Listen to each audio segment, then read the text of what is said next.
আসসালামু আলাইকুম। আজকে আমরা আলোচনা করব নবম ও দশম শ্রেণীর একটি গুরুত্বপূর্ণ অধ্যায়। অধ্যায়টির নাম হচ্ছে জীবনী শক্তি। এখন এই জীবনী শক্তি অধ্যায়টা যদি আমরা পড়তে চাই, এই জীবনী শক্তি অধ্যায়টা পড়তে গেলে আমাদের সর্বপ্রথম জানতে হবে যে জীবনী শক্তি জিনিসটা কি বোঝায় বা জীবনী শক্তি কি, এটা কেন দরকার বা কি কাজে লাগে। তো এটা বোঝার জন্য আমরা সর্বপ্রথম একটি প্র্যাকটিক্যাল দিয়ে শুরু করতে চাই। সেটা হচ্ছে আমাদের একটা উদ্ভিদ। যেমন আমার হাতে একটা কি আছে? আমার হাতে একটা উদ্ভিদ আছে বা গাছ, নাকি? উদ্ভিদ। এই উদ্ভিদের এখানে দেখো উপরে এটাকে কি বলি আমরা? পাতা। উপরে এই যে এগুলো আছে আমাদের কি? পাতা। তারপরে দেখো পাতা আমরা যদি একদম নিচের দিকে তাকাই, নিচের দিকে কি আছে আমাদের? একটা মূলরুম। এই যে এখান থেকে ইয়া করলে আমরা দেখতে পাবো মূলরুম। মূলরুমের এখানে হেয়ারের মতো আরো কিছু আছে, এগুলোকে বলে রুট হেয়ার। আর একদম এই যে নিচে যেটা আছে, একদম নিচে যেটা আছে এটাকে বলা হয় রুট ক্যাপ। এগুলো হচ্ছে রুট হেয়ার। আর পুরোটাকে বলা হচ্ছে আমাদের কি? এই সম্পূর্ণটাকে বলা হয় আমাদের মূল। তাহলে একটা উদ্ভিদ যখন মাটিতে থাকে, ধরলাম এই উদ্ভিদটা মাটিতে ছিল, তাহলে এই উদ্ভিদটা এই মাটিতে ছিল, তখন এই উদ্ভিদটা যদি মাটিতে থাকে তাহলে মাটিতে কি কি বিদ্যমান ছিল? মাটিতে বিদ্যমান ছিল পানি, আর কি ছিল? সার, আর কি ছিল? লবণ। তাহলে এই যে মাটিতে বিদ্যমান পানি, সার, লবণ, এই সম্পূর্ণ জিনিসগুলা সে কি করবে? সম্পূর্ণ জিনিসগুলা এই যে মূলরুম, এই যে মূলরুম, এই মূলরুমের সাথে তার দেহে ছড়াবে। এই মূলরুমের মাঝে তার দেহে পানিটা চলে যাবে। এই মূলরুমের সাথে পানি এগুলো তার দেহে যখন পাতায় চলে আসবে, এই যে আমাদের পাতা, এই পাতায় চলে আসবে, পানিটা কোথায় চলে আসবে? পাতায়। তাহলে বুঝতে পারছি যে একটা উদ্ভিদ মাটি থেকে এই মূলরুমের সাহায্যে, একটা উদ্ভিদ মাটি থেকে মূলরুমের সাহায্যে পানি, সার, লবণ এগুলা কি করে? তার দেহে যায়। তো যখন এই যে তার দেহে পানিটা বিদ্যমানে চলে আসছে, তখন উদ্ভিদ আবার বায়ুমণ্ডল থেকে কি করবে? কার্বন ডাই অক্সাইডটা গ্রহণ করবে। তখন এই কার্বন ডাই অক্সাইড আর পানি, এই কার্বন ডাই অক্সাইড আর পানি, এরা এরা বিভিন্ন প্রভাবকের সাহায্যে, এই যেমন সূর্যলোকের বায়ুমণ্ডলে এখানে সূর্যলোক থাকবে, তো বিভিন্ন প্রভাবকের সাহায্যে তখন কি তৈরি করবে? গ্লুকোজ তৈরি করবে।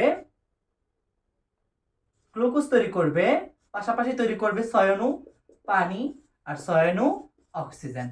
তারপরে এই যে খাদ্য তৈরি করলো, এই খাদ্যের মাধ্যমে তারা নিজেদের খাদ্যটা নিজেরা প্রস্তুত করতে পারলো এবং তার দেহের ভিতরে বিভিন্ন ধরনের শক্তি বা বিপাকীয় কাজ হবে, সেটা হচ্ছে জীবনী শক্তি। অর্থাৎ একটা জীব বেঁচে থাকার জন্য তার দেহের অভ্যন্তরে যে বিক্রিয়াগুলো হয় বা কিভাবে জীবটা শক্তি পায়, কিভাবে জীবটা বেঁচে থাকে, কিভাবে জীবটা তার খাদ্য তৈরি করে, সম্পূর্ণ প্রসেসটা হচ্ছে আমরা জীবনী শক্তি অধ্যায়ে আলোচনা করব। তো আবার যদি আমি একটু সম্পূর্ণ বোঝাই, এটা হচ্ছে আমাদের একটা উদ্ভিদ, এটা হচ্ছে আমাদের একটা উদ্ভিদ। এই উদ্ভিদ মাটির থেকে মূলরুমের সাহায্যে পানি, সার, লবণ এগুলা সে তার দেহে মানে পরিবহন করতে পারে। ঠিক আছে? যদি পরিবহন করে, আমরা দেখব পাতার মধ্যে পানিটা চলে যাবে এখান থেকে মূলরুমের সাহায্যে। যখন পাতায় পানি চলে যাবে, তখন বায়ুমণ্ডল থেকে সে কার্বন ডাই অক্সাইড গ্রহণ করবে। সেই কার্বন ডাই অক্সাইড পানির সাথে বিক্রিয়া করে আমাদের শর্করা জাতীয় খাদ্য তৈরি করবে। ঠিক আছে? আর একটা মূল ইম্পর্টেন্ট কথা বলি, এই যে পাতার মধ্যে যখন কার্বন ডাই অক্সাইড, অর্থাৎ কি একটা উদ্ভিদ যখন পরিবেশ থেকে কার্বন ডাই অক্সাইড গ্রহণ করবে, তখন পাতার মেসোফিল টিস্যুতে অবস্থান করার পরে এই যে এখানে পাতার মেসোফিল টিস্যুতে ঢুকবে বা বিভিন্ন কাজগুলো করতে পারবে। এই ঢোকার জন্য সাহায্য করে আমাদের একটা এনজাইম, সেই এনজাইমটার নাম হচ্ছে রুবিস্কো এনজাইম। কি enzyme? Rubisco enzyme. Rubisco enzyme. আর এই রুবিস্কো এনজাইম হচ্ছে পৃথিবীর সর্বপ্রথম আবিষ্কৃত এনজাইম। তাহলে আমরা পুরো প্রসেসটা বুঝতে পারছি। আশা করি জীবনী শক্তি অধ্যায়টা নিয়ে আমাদের মোটামুটি ধারণা হয়েছে। জীবনী শক্তি বলতে কি বোঝায়? একটা জীবের বেঁচে থাকার জন্য, তার বিপাকীয় কাজগুলো করার জন্য শক্তি কোত্থেকে পায়, খাদ্য কিভাবে তৈরি করে, টোটাল চক্রটা হচ্ছে আমাদের জীবনী শক্তি। এখন এই জীবনী শক্তি নিয়ে যদি পড়াশোনা করি, তাহলে আমাদের সর্বপ্রথম জানতে হবে কি সম্পর্কে? এটিপি। এই এটিপি যদি আমরা জানতে পারি, এটিপি সম্পর্কে জানতে পারি, এরকম বিভিন্ন শক্তি করা সম্পর্কে, তাহলে আমাদের জীবনী শক্তি পড়াটা আরো সহজ হবে। আশা করি আমরা এই পর্যন্ত সবগুলা বুঝতে পারছি। আচ্ছা, এবার যদি আমি এটিপিটা বোঝাই যে এটিপি জিনিসটা কি। এটিপি এটিপি জিনিসটা কি? এটিপি এর পূর্ণরূপ কি? এটিপি এর পূর্ণরূপ হচ্ছে অ্যাডিনোসিন ট্রাইফসফেট। Adenosine triphosphate. এটিপির পূর্ণরূপটা কি? এটিপির পূর্ণরূপ হচ্ছে অ্যাডিনোসিন ট্রাইফসফেট। এখন এই এটিপি আমরা বুঝলাম, এখন কথা হচ্ছে যে ভাইয়া এটিপিটা কিভাবে তৈরি হয় বা এটিপি জিনিসটা কি? এই টোটাল এটিপিটাকে আমরা বলতে পারি জৈব কণা, জৈব শক্তি কণা বা বায়োলজিক্যাল কয়েন। এই এটিপি তৈরির প্রক্রিয়াটা আমরা কিভাবে এটিপিটা তৈরি সেটা যদি বুঝতে চাই, তাহলে আমাদের সর্বপ্রথম একটু জিনিস সম্পর্কে ধারণা রাখতে হবে। সেটা হচ্ছে আমাদের, যদি আমি একটু জিনিস সম্পর্কে ধারণা রাখি, সেটা হচ্ছে দেখো আমাদের, আমরা জানি ডিএনএ, আরএনএ, এই দুইটাকে এক হচ্ছে আমরা কি বলি? Nucleic acid. এই দুইটাকে আমরা এক হচ্ছে কি বলি? Nucleic acid. আর এই ডিএনএ আর আরএনএ, ডিএনএ এর পূর্ণরূপ হচ্ছে ডিঅক্সিরাইবো নিউক্লিক অ্যাসিড, আরএনএ এর পূর্ণরূপ হচ্ছে রাইবো নিউক্লিক অ্যাসিড। মনে থাকবে? তাহলে এই ডিএনএ আরএনএ তৈরির জন্য আবার কি কি লাগে দেখো, নাইট্রোজেন বেস বা ক্ষার, নাইট্রোজেন বলতে বেস বা ক্ষার, আর একটা লাগে আমাদের প্যান্টোজ সুগার। কি লাগে? প্যান্টোজ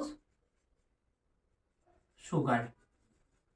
আরেকটা জিনিস লাগে আমাদের অজৈব ফসফেট, অজৈব ফসফেট। এই তিনটা জিনিস দ্বারা আমাদের হচ্ছে এই ডিএনএ বা নিউক্লিক অ্যাসিড গুলা তৈরি হয়। এখন দেখো নাইট্রোজেন বেস, নাইট্রোজেন বেস কয়টা? 5টা। কি কি?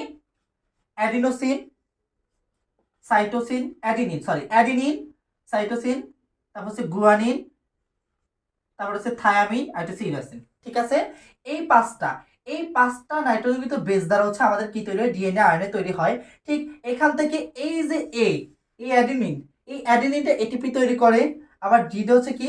জিটিপি তৈরি করবে, আর অ্যাডিনটা কি তৈরি করবে? ATP, GTP. আবার এটাও আমাদের একটা শক্তি কণা তৈরি করবে। তাহলে বুঝতে পারছি যে যে ডিএনএ আরএনএ এর একটি গাঠনিক উপাদান হচ্ছে নাইট্রোজেন বেস। এই নাইট্রোজেন বেসের একটা আইসা হচ্ছে আমাদের অ্যাডিনিন মানে এটিপি তৈরিতে ভূমিকা রাখবে। তাহলে প্রত্যেকটা নাইট্রোজেন বেসগুলো এক একটা শক্তি কণা তৈরিতে ভূমিকা রাখে। যদি আমরা বুঝতে পারি এতটুকু, তাহলে এবার আমি একটু দেখাই যে এটিপিটা আমাদের কিভাবে তৈরি হয়েছে। দেখো একটা জিনিস মনে রাখবা, মোনো, এই যে এএমপি, তারপর এডিপি, এটিপি, এই তিনটা, এটা হচ্ছে অ্যাডিনোসিন মোনোফসফেট, অ্যাডিনোসিন ডাইফসফেট, এটা হচ্ছে অ্যাডিনোসিন ট্রাইফসফেট। ঠিক আছে? তার মানে কি, যদি আমি এটিপি তৈরি করতে চাই আমি এইভাবে করতে পারি। এএমপি সাথে একটা ফসফেট কণা যুক্ত করলে, অজৈব ফসফেট কণা, তাহলে আমার তৈরি হবে কি? এডিপি। এবার এই এডিপির সাথে যদি আরেকটা ফসফেট কণা যুক্ত করি, তাহলে এই যে এএমপি, এম মানে হচ্ছে মনোফসফেট, মনো মানে হচ্ছে 1, মনো মানে 1, আর ডাই মানে হচ্ছে 2, আর ট্রাই মানে হচ্ছে 3। এবার দেখো এএমপি, অ্যাডিনোসিন মনোফসফেট, এখন এটার সাথে আরেকটা ফসফেট কণা, তাহলে এখানে একটা তো আছে, এখানে একটা, দুইটা তৈরি করবে অ্যাডিনোসিন ডাইফসফেট। অ্যাডিনোসিন ডাইফসফেটে দুইটা ফসফেট কণা, আরেকটা ফসফেট কণা আমি দিলাম, আরেকটা আমি ফসফেট কণা দিলাম, তাহলে এখানে তিনটা, এই তিনটা থেকে পরবর্তীতে তৈরি হবে এটিপি। তাহলে এটিপি, তাহলে এই যে এখান থেকে শুরু করে এই যে এই পর্যন্ত তৈরি হলো, এই টোটাল প্রক্রিয়াটাকে বলে ফসফোরাইলেশন, ফসফোরাইলেশন। তাহলে বুঝতে পারছি? তাহলে আমরা কি বললাম যে এটিপি, এটিপি একটা কি? জৈব মুদ্রা বা বায়োলজিক্যাল কয়েন। এটা আমাদের শক্তি উৎপন্ন করে বা শক্তি কণা। আর এই এটিপি তৈরি করার জন্য আমাদের কি করতে হয়? প্রথমে এএমপি ফসফেট কণা বা এডিপি, এটার সাথে ফসফেট কণা দিলে আমরা এটিপি পাই। এই এটিপি তৈরির প্রক্রিয়াটাকে বলা হয় ফসফোরাইলেশন। এটিপি তৈরির প্রক্রিয়াটাকে কি বলা হয়? ফসফোরাইলেশন।